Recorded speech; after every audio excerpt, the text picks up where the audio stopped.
কানুন থাকলে তার বিরুদ্ধে লড়াই হবে। চ্যালেঞ্জ করুন, সরকারি বেসরকারি ভাবে যারা বাধা দেবেন তারা জেলে যাবেন। সুমন রায়চৌধুরী, নতুন আইন এই অনুপ্রবেশকারীদের শায়েস্তা করবে নাকি কিছু দেশবাসী হেনস্থা বাড়বে, এই বিষয়ে কংগ্রেসের স্ট্যান্ড কি? পশ্চিমবঙ্গে নির্বাচন আসছে, তারপর ভারতবর্ষের লোকসভার নির্বাচনও আসবে 2 থেকে 3 বছরের মধ্যে। একটা যখন নরেন্দ্র মোদী দেখতে পাচ্ছেন যে ধর্মীয় মেরুকরণ করে আর কোনো লাভ হবে না, নতুন নতুন আঙ্গিক, ওই একটু আগে সুমন বলছিল না, নতুন গোলপোস্ট খোঁজে ভারতীয় জনতা পার্টি, নতুন নতুন গোলপোস্ট খুঁজছে। আচ্ছা, একটু ওই পুশব্যাকের বিষয়টায় আসি। পুশব্যাক হয়েছে, আবার কাগজ পাওয়া গেছে, আবার তাদের ভিতরে আনতে হয়েছে, বর্ডারের এপারে নিয়ে আসতে হয়েছে। এইটা কি বিষয়টা কি জানেন তো? বিষয়টা হচ্ছে, আমরা তো বারবার বলছি ফ্যাক্ট ফাইন্ডিং মিশন তৈরি করো, there should be a fact finding mission.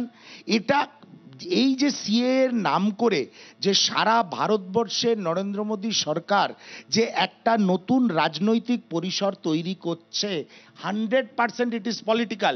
একটা কথা বলো তো দেবজিৎ, তোমাকে এই প্রশ্ন করছি বিশ্বদার মাধ্যমে, মুমূর্ষ যারা, কিন্তু তারা হিন্দু, তারা যদি অপ্রেসড হয় পাকিস্তান, আফগানিস্তান এবং বাংলাদেশে, আমাদের তো আরো ছোট ছোট প্রতিবেশী রাষ্ট্র আছে, সেখানে তো আরো অনেক ক্ল্যান আছে, কাস্ট আছে, সাবকাস্ট আছে, তাদের আমরা কেন, তারা যদি তাদের দেশে অত্যাচারিত হয় কোনোভাবে, তাদের আমরা জায়গা দেব না কেন?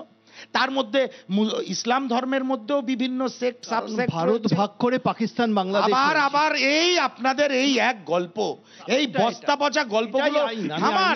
ভারতবর্ষের মানুষ at the end of the day আপনাদের প্রত্যাখ্যান করবে, দেখে নেবেন, কারণ চিরদিন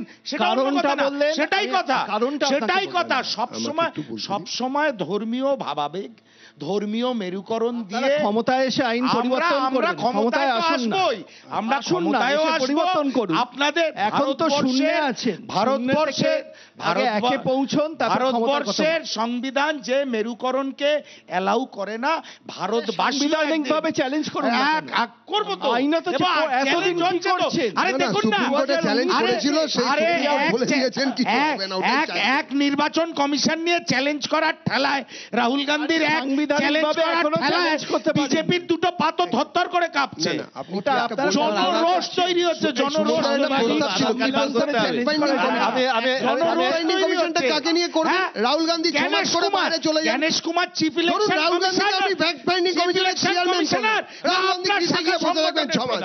ভোটে হারলে রাহুল গান্ধী বাড়ি চলে যান, রাহুল গান্ধীকে এফিডেভিট দিতে হবে, অনুরাগ সিং ঠাকুরকে এফিডেভিট দিতে হবে না, অনুরাগ সিং ঠাকুরকে এফিডেভিট দিতে হবে না। আমি তা বলছি না, ধরুন আমি রাহুল গান্ধীকে চেয়ারম্যান করলাম, ফ্যাক্ট ফাউন্ডেশন, আপনি চলে গেলেন বাইরে, ব্ল্যাটেন্টলি দেবজিৎ করছে এবার। না আমি ভারতীয় জনতা পার্টি ব্ল্যাটেন্টলি আসছি।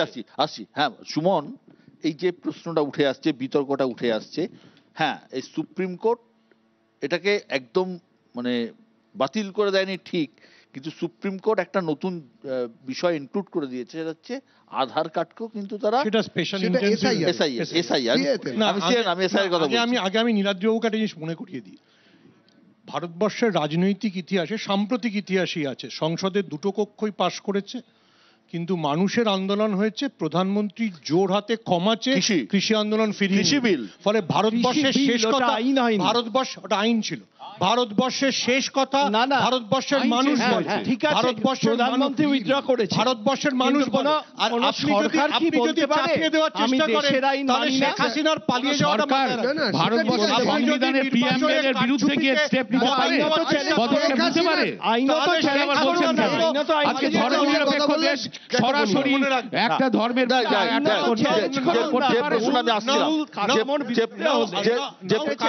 আমি বুঝতে পারছি না, একটা সরকার, আপনি কি ভারতবর্ষের আইনকে মানছেন না?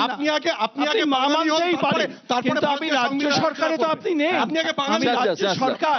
আমি বুঝতে পারছি না, উনি বাঙালি কিন্তু বাংলাদেশি হতে পারবেন, কেন্দ্রীয় সরকারের হওয়ার যোগ্যতা নেই, কেন্দ্রীয় সরকার ওই তো বাংলাদেশি হওয়ার যোগ্যতা, আপনি বাঙালি হন। শুনুন, আরে রবীন্দ্রনাথ যে বাঙালিতে বিশ্বাস করতেন সেই বাঙালি।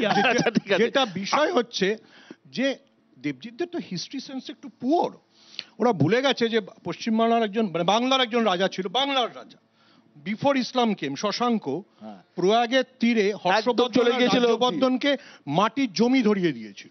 একদম ফলে এটা যদি বাঙালির আবেগে শান দেওয়া হয় তাহলে নেতাজি পট্টবী সীতারামাইয়াকে হারিয়েছিলেন। যদি বাঙালির আবেগে শান দেওয়া হয় তাহলে যেন মনে রাখে যে 1911 সালে পশ্চিমবঙ্গ মানে তৎকালীন কলকাতা থেকে ফিরে যেতে হয়েছিল ব্রিটিশকে। বাঙালির সঙ্গে লড়াই করছে, এটা বাঙালির সঙ্গে। নীলাদ্রিবাবু যে বাঙালি নন, উনি বিজেপি হতে পারেন, বাঙালি হতে পারেন। 1938 সালে তিনি কংগ্রেসের প্রেসিডেন্ট, হ্যাঁ। উনি চেয়েছিলেন ভারতের জাতীয় ভাষা হোক হিন্দুস্তানি, এটাই বাঙালি। না না না কোথা থেকে বার করে ওই হিন্দুস্তানি ইতিহাসটা পড়ুন, ইতিহাসটা পড়ুন, আপনি যদি কংগ্রেসের সভাপতি ওই হিন্দুস্তানি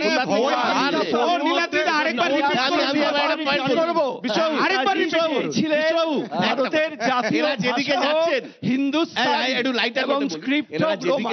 ইতিহাসটা জেনে ধীরে ধীরে হিমালয় তো ছিল না, হিমালয় আঙ্গারা ল্যান্ড, এরপর নেতাজিকে অনুপ্রবেশকারী বলবে। বাঙালি হন, নেতাজির মতো বলার আছে। এক মিনিট,